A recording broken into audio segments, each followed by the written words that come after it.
Hello everyone. In this lecture we will discuss about the most important topic from your exam point of view, and that is the World Heritage Sites of MP. So basically इस lecture में हम क्या सीखेंगे? We will learn about what is UNESCO and what are World Heritage Sites. Then we'll learn about India and the World Heritage Sites. So there are 43 World Heritage Sites in India, but we are not going to discuss about all 43 of them. We'll just take a look at the important ones. Then definitely the main agenda of our lecture is UNESCO sites of Madhya Pradesh. सबसे पहले हम बात करेंगे सांची स्तूपा के बारे में, then Bhimbetka and then Khajuraho. Alright, so let's begin. Let's talk about Sanchi stupa. Before we proceed, पहले ये पता करते हैं कि स्तूपा होता क्या है. देखो, stupa is nothing but a burial mound जहाँ पर डेड के रेलिक्स को रखा जाता है. जब भी किसी की डेथ होती है, पर्टिकुलरली बुद्धिज़्म की बात कर रहा हूँ, तो जो उनके डेड रेलिक्स होते हैं, जिनको हम हिंदू कल्चर में अस्थियाँ कहते हैं, उनको यहाँ पर रखा जाता है. और ऑफ कोर्स उनके कुछ सामान को भी रख सकते हैं जो वो यूज़ करते थे, उनके डेली यूज़ का आइटम रखा जा सकता है. अब एक सवाल आता है कि क्या स्तूपा का ओरिजिन बुद्धिस्ट फेज में हुआ था? तो the answer is no. Stupa का ओरिजिन प्री बुद्धिस्ट फेज में हमें दिखाई देता है. वहाँ पर भी ऐसा कुछ कल्चर था कि बरियल्स बनाए जाते थे एंड यस, स्तूपा का स्ट्रक्चर होता था. बट बुद्धिस्ट फेज आने के बाद में ये बहुत ही प्रीडोमिनेंटली यूज़ होने लगा. ठीक है, बुद्धिज़्म ने इसको बहुत ज़्यादा बढ़ावा दिया है और एक ऑर्गेनाइज वे में बनाया जाने लगा. ठीक है, सो अगर मैं बात करता हूँ स्तूपा के आर्किटेक्चर की, सो एक प्रॉपर एक इंस्टीट्यूशनलाइज वे में इसको बनाया जाने लगा बुद्धिज़्म के बाद में. अब सांची स्तूपा की मैं बात करूँ तो वो है रायसेन डिस्ट्रिक्ट में, which is near to the Bhopal, the state capital of Madhya Pradesh. And Betwa river flows near it. अच्छा, बेतवा रिवर ऐसा नहीं है कि ये बेतवा रिवर के बैंक पर ही है, काफ़ी दूर है, बट हाँ, नियरेस्ट रिवर की बात की जाए तो that is Betwa. Now it was built by Ashoka. अच्छा, अशोका को ना जब मगध में बिंदुसार का राज था, he was the ruler of Magadha, उनके बेटे अशोका को मध्य प्रदेश में भेजा गया था. मध्य प्रदेश में हमारे पास दो महाजनपदा हुआ करते थे. So out of 16, two mahajanapadas were in Madhya Pradesh. One is Avanti and another one was Chedi. So Avanti जिसकी कैपिटल थी Ujjain and of course Mahishmati. So Avanti को रूल करने के लिए से गवर्नर अशोका को भेजा जाता है and there he rule for 11 years. यहीं पर बगल में एक डिस्ट्रिक्ट आता है जिसका नाम है विदिशा. विदिशा डिस्ट्रिक्ट के एक मर्चेंट की बेटी जिनका नाम था देवी, किसी किसी बुक में महादेवी भी लिखा होता है, सो कंफ्यूज नहीं होना है, वह उनसे अशोका ने शादी की. सो अशोक की वाइफ का नाम था देवी. उनके कहने पर अशोक ने सांची स्तूपा का निर्माण करवाया. एक और मॉन्यूमेंट है जो देवी के कहने पर अशोक ने बनवाया था और उसका नाम है Vaishya Tekri. Again this name is very important. दो मॉन्यूमेंट्स हैं, सांची स्तूपा एंड वैश्य टेकरी. ये कहाँ पर है? उज्जैन डिस्ट्रिक्ट में. और सांची मैंने आपको बताया रायसेन डिस्ट्रिक्ट में. सांची स्तूप को डिस्कवर किया है हेनरी टेलर ने. ये एक ब्रिटिश ऑफिसर थे. इन्होंने 1818 में, यानी काफ़ी पहले, much before the other monuments were discovered, even before the Harappa site was discovered, 1818 में इसको डिस्कवर किया था. एंड ये यूनेस्को में शामिल होता है 1989 में. ओके, सो 1989 में यूनेस्को में शामिल होता है ये. अच्छा, अब जब मैंने बात की है रेलिक्स रखे जाते हैं स्तूपा के अंदर, तो सांची स्तूपा में किसके रेलिक्स रखे हैं सवाल आता है. तो आंसर है, दो बुद्धिस्ट मॉन्क्स थे जिनके रेलिक्स को सांची स्तूपा में रखा गया है. पहले का नाम है Sariputta and second one is Mahamoggallana. These two names are extremely important, पूछा जा सकता है एग्जाम में. अब बात करते हैं स्तूपा के आर्किटेक्चर के बारे में. So you can see it's a dome like structure. Outer जो स्ट्रक्चर बना हुआ है, यहाँ पर जटका टेल्स होती हैं, यहाँ पर कार्विंग्स हो सकती हैं, यहाँ पर कुछ डिज़ाइंस हो सकती हैं. This called Vedika. Now this structure is called तोरण. तोरण मतलब एक गेटवे होता है स्तूपा के अंदर जाने का. This structure you see over here, ये जो स्पेस आप देख रहे हैं, इसके आसपास आप परिक्रमा कर सकते हैं. Okay, you can walk around it. इसको कहते हैं प्रदर्शिना पथ. प्रदर्शिना पथ. This dome like structure is अंधा, इसको डोम कहते हैं इंग्लिश में. और ये होता है हर्मिका. ये आप जो स्क्वायर देख रहे हो ना, this is called harmika. Okay, let me delete this thing. Okay fine. And ये जो आप एक रॉड स्ट्रक्चर देखते हो, this one, this is called yashti, YASTI, yashti, right. And उसके ऊपर ये तीन आप सर्कुलर सर्कुलर डिस्क देख रहे हो, या कह सकते हो सर्कुलर प्लेट्स हैं, इनको कहते हैं छतरी। अब इसका सिग्निफिकेंस क्या है? एक इंपॉर्टेंट क्वेश्चन मैं आपसे पूछता हूँ। इंपॉर्टेंट क्वेश्चन ये है कि हाउ डज आवर आर्किटेक्चर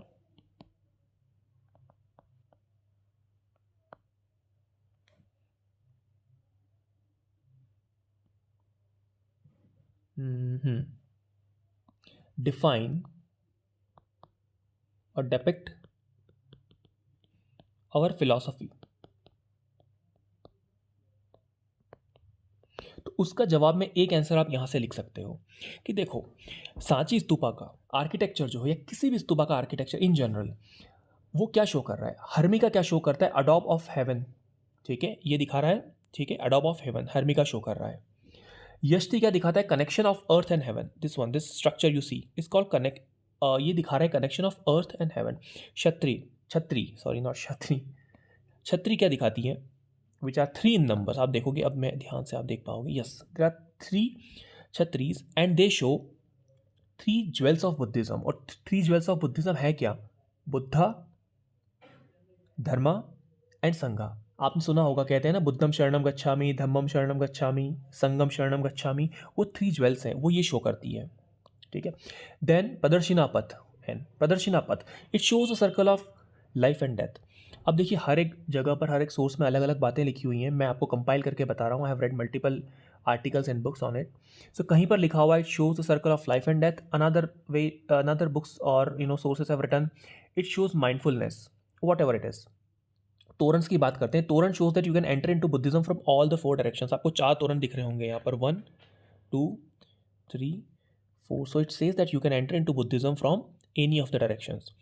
एक इंपॉर्टेंट बात यहाँ याद रखने की ये है कि ये जो बाहर का आप स्ट्रक्चर देख रहे हो ना, वेदिका और तोरण्स, ये सांची स्तूपा में बनवाया था पुष्यमित्र शुंगा ने।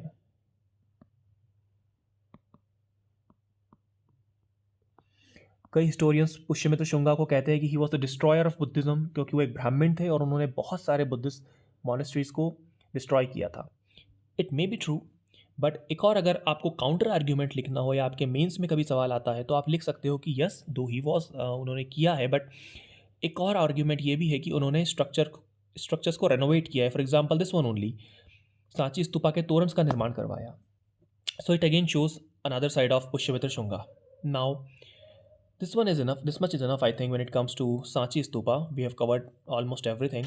Now let's go to another site which is Bhimbetka rock shelter. सबसे अनोखी चीज़ ये है प्री हिस्टोरिकल टाइम की, यानी वो टाइम जहाँ पर हिस्ट्री के रिटन एविडेंसेस भी हमें नहीं मिलते हैं, ठीक है। ये आप देख रहे हो, इतनी ब्यूटीफुल स्ट्रक्चर है, I have seen this thing, और जाकर बड़ा मज़ा आता है ना। ये केव्स हैं, विंध्या रेंजेस में है ये। तो जो नर्मदा के नॉर्थ में विंध्यन रेंजेस आती हैं एमपी में, वहाँ पर रायसेन डिस्ट्रिक्ट में अगेन ये बनी हुई हैं, एंड इट्स रियली ब्यूटीफुल। अच्छा, यहाँ पर paleolithic, mesolithic and neolithic sites के आपको एविडेंसेस मिल जाएंगे, और जो कि ऑलमोस्ट 30,000 ईयर्स पुराने स्ट्रक्चर्स हैं। तो यहाँ पर जो लोग रहते थे, उन्होंने ये डिज़ाइन किया है। अब इनको देखकर आप ये मत सोचना कि यार ये क्या पेंटिंग्स है, बिल्कुल ना ना ना, उस ज़माने के आर्ट के हिसाब से बहुत बड़ी बात है ये। इतना बना लेना भी बहुत बड़ी बात होती है। और आज देखो ना, हम हमारे दीवार पर पेंट करवाते हैं, हर साल हमें उसको रीपेंट करवाना पड़ता है, बट ये 30,000 साल पुरानी है, या एटलीस्ट 10,000 तो मान के चलो आप। उसके बावजूद भी इनका colour as it is intact है। सो भीमबेटका को डिस्कवर किया था VS वाकनकर जी ने, इंडियन आर्कियोलॉजिस्ट, 1957 में किया था। यूनेस्को में इसको शामिल किया गया 2003 में। जस्ट फैक्ट है, रटना है, आगे बढ़ना है। अच्छा, भीमबेटका इतना यूनिक क्यों है, इसकी फाइंडिंग्स क्या है? तो यहाँ पर आपको मिल जाती है कलरफुल पेंटिंग्स, और वो किस चीज़ की पेंटिंग है, वो क्या डिपेक्ट करती हैं? वो day to day life activities को डिपेक्ट करती हैं। Hunting, dancing, honey collection, animal fighting, और कहीं पोजीशन निकल रहा है वो डिस्कशन करेंगी, वो डिपेक्ट कर रही हैं। बहुत सारी चीज़ें हैं। कुछ फिगर्स हैं जैसे बाइसन्स, एलिफेंट, टाइगर्स, तो एनिमल्स को भी शो किया गया है। हंटिंग के सीन्स हैं, डेली एक्टिविटीज़ हैं, राइट। अच्छा, इसमें कलर्स कौन कौन से यूज़ हुए हैं? आप देखो, almost every colour has been used, white, yellow, orange, red और शे। हालांकि रेड बहुत डोमिनेट करता है, red and white colour they do dominate. यहाँ पर भी आप देखोगे रेड में आपको दिखाई देगा, ठीक है। इनफैक्ट मैंने एक बहुत सुंदर सा घोड़ा देखा था वहाँ पर, वो मैं अभी उसका पिक्चर लगा नहीं पाया हूँ, बट जब मैं गया था ना, it was looking really nice. और अच्छा, अब सवाल आता है कि ये कलर उस टाइम पर बनाते कहाँ से थे? उस समय तो एशियन पेंट्स वगैरह थे नहीं। सो ये नेचुरल कलर्स का यूज़ करते थे। फॉर एग्जांपल रेड के लिए they would use hematite which is an iron ore, जिसको हम गेरू कहते हैं। येलो के लिए ये चैल्केडोनी, एक अनादर स्टोन है या मिनरल है। वाइट कलर के लिए they would use limestone. Now they would make a combination of it. Basically वो minerals that were known to them and vegetation, दोनों का यूज़ करते थे। ऑफकोर्स क्वेश्चन आए तो आप लिख सकते हो कि यस, उनको मिनरल का तो नॉलेज था, तभी वो कलर बना पाए। सवाल ये भी उठता है कि इनको बनाने की ज़रूरत क्या पड़ी थी, ये क्यों बनाया इन्होंने? सो डेफिनेटली अलग अलग आर्ग्यूमेंट्स हैं, पर्टिकुलरली तो कह नहीं सकते कि एग्जैक्ट क्या रीज़न रहा होगा। बट हाँ, ये ज़रूर है कि अपने जो स्ट्रक्चर है, अपने जो शेल्टर्स, उनको डेकोरेट करने के लिए बनाया होगा। हर इंसान की कुछ क्रिएटिव अर्जेस होती हैं, और उस अर्ज को निकालने के लिए इन्होंने बनाया होगा। For any reason they may have done it. Findings मैं आपको बता चुका हूँ, आगे बढ़ते हैं। एक बहुत बड़ी बात है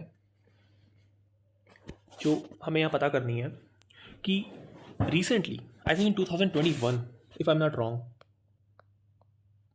या यहाँ पर आर्कियोलॉजिस्ट ने एक चीज़ डिस्कवर की है which is the finding of Dickinsonia. Dickinsonia क्या है? ये एक एनिमल है जो बहुत ही अर्ली फेज में था, अभी एक्सटिंक्ट हो चुका है। सो उसके फॉसिल्स यहाँ से मिले हैं, जो कि बहुत बड़ी डिस्कवरी होती है, और एक न्यूज़ में भी थी। तो आपको नाम याद कर लेना है, बार बार आप इसको रटोगे या फिर किसी तरीके से बाइफरकेट करके कुछ नाम याद कर लेना आप। डिकिंसोनिया, तो इस नहीं यार, ठीक नहीं लगेगा, पूरा रटी लो आप तो नाम, निमोनिक मत बनाओ इसका। So I think we are done with this. Yes, now let's move forward to the next monument which is Khajuraho group of temples. ये हमारा थर्ड वर्ल्ड हेरिटेज साइट है, छतरपुर में आता है, केन रिवर के बगल में। चंदेला रूलर्स ने बनवाया था इसको 10th century to 11th century के बीच में, और ये 3 पार्ट में बेसिकली बना हुआ है। हाँ, ये एक वेल स्ट्रक्चर्ड आर्किटेक्चर है, ऐसा नहीं है कि रैंडमली कहीं पर भी बना दिया। 3 पार्ट में बना है, east west and south. So discover किया है कैप्टन टी.एस. बर्ट ने। ये एक ब्रिटिश ऑफिसर थे, अगेन 1838 में। यूनेस्को में आता है 1989 में। अच्छा, इसकी एक बहुत बड़ी स्पेशलिटी है, दैट इज़ एरोटिक कार्विंग्स। कामुक चित्र आपको यहाँ देखने को मिल जाएंगे इस तरीके के 18+ वाले। ये देखो आप। सो मैंने कहा था 3 ग्रुप्स में डिवाइड किया है। सो western group, eastern group and southern group. याद रखना है, एक एक मॉन्यूमेंट को पूछा जा सकता है। Kandariya Mahadev, 64 Yogini. By the way, 64 Yogini temple जिसके आर्किटेक्चर से इंस्पायर होकर, और हमारा पार्लियामेंट का जो पुराना वाला बिल्डिंग था, नॉट द न्यू वन, पुरानी जो पार्लियामेंट थी उसी के स्ट्रक्चर से इंस्पायर होकर बनी, but this is not the one. ये 64 योगिनी ये वाला नहीं है, मोरेना वाला है। सो कंफ्यूज मत होना, वो खजुराहो का नहीं है, this is not that one. Then third is Lakshman temple, Chitragupta temple, Matangeshwar and Vishwanath temple. Eastern group में मिलता है आपको पारसनाथ। तो जितने भी जैन मॉन्यूमेंट्स हैं वो आपको यहीं पर मिलेंगे, आदिनाथ, जवारी, घंटाई एंड शांतिनाथ। साउथ में आपको मिलता है दूल्हादेव, चतुर्भुज एंड वैद्यनाथ टेम्पल। दूल्हादेव गौंड के भी देवता हैं, आपको याद होगा, एक लोकल ट्राइब जो एमपी का है, उनके देवता है दूल्हादेव। हाँ, अब किस किंग ने कौन सा मॉन्यूमेंट बनाया, again it's important. Harshavarman, Chandela ruler ने बनाया। मंगतेश्वर एक ही बनाया है। अच्छा, एक और एक तरीके की परंपरा या कन्वेंशन कह लो, जो भी रूलर आता था वो कुछ ना कुछ टेम्पल बनाता था यहाँ पर। सो आपको मिल जाएंगे हर एक रूलर के नाम के आगे उनके टेम्पल्स। यशोवर्मन का शत्रुभुज और लक्ष्मण टेम्पल, राजा धंग, पार्श्वनाथ, विश्वनाथ, वही जैन टेम्पल्स की जो मैं बात कर रहा था। राजा गंध ने बनाए थे चित्रगुप्त टेम्पल, जगदम्बा टेम्पल। विद्याधर ने बनाए थे Kandariya Mahadev. This is the most important. Kandariya Mahadev की जो डिज़ाइन है, it's known for the architecture. इतना बड़ा टेम्पल है। सो ये जो होता है ना गर्भगृह के ऊपर, हम इसको क्या कहते हैं, शिखर। और ये छोटे मोटे बने क्या है, ये सब्सिडरी श्राइन्स है। ये सब्सिडरी श्राइन्स इनको कहते हैं हम, उरु शिखरा नाम से जानते हैं। बाय द वे, यहाँ पर ओवरऑल 85 टेम्पल्स थे, अभी 25 रिमेनिंग है, बाकी टाइम के साथ डिस्ट्रॉय हो गए। ठीक है, यहाँ तक हमारा कंप्लीट होता है। खजुराहो भी एक एक चीज़ आपको याद कर लेनी चाहिए, रट्टाफिकेशन का काम है, रट लेना, 2-3 बार देखोगे याद हो जाएगा। Then will come to the most important thing कि आपने इतनी कुछ बातें की हैं यूनेस्को के बारे में, बार बार वर्ल्ड हेरिटेज साइट्स की बात कर रहे हो, ये मसला है क्या? तो क्या होता है ना, 1945 में वर्ल्ड वॉर होता है और वर्ल्ड वॉर में ग्लोबल लेवल पे डिस्ट्रक्शन होता है। कई मॉन्यूमेंट्स, नेचुरल साइट्स सबको तबाह किया गया। उसके बाद में उसके बाद में वर्ल्ड लीडर्स को होश आता है कि यार कुछ ऐसा करना चाहिए कि हमारे जो मॉन्यूमेंट्स हैं वो प्रोटेक्टेड रहें, उनको डिस्ट्रक्शन ना हो।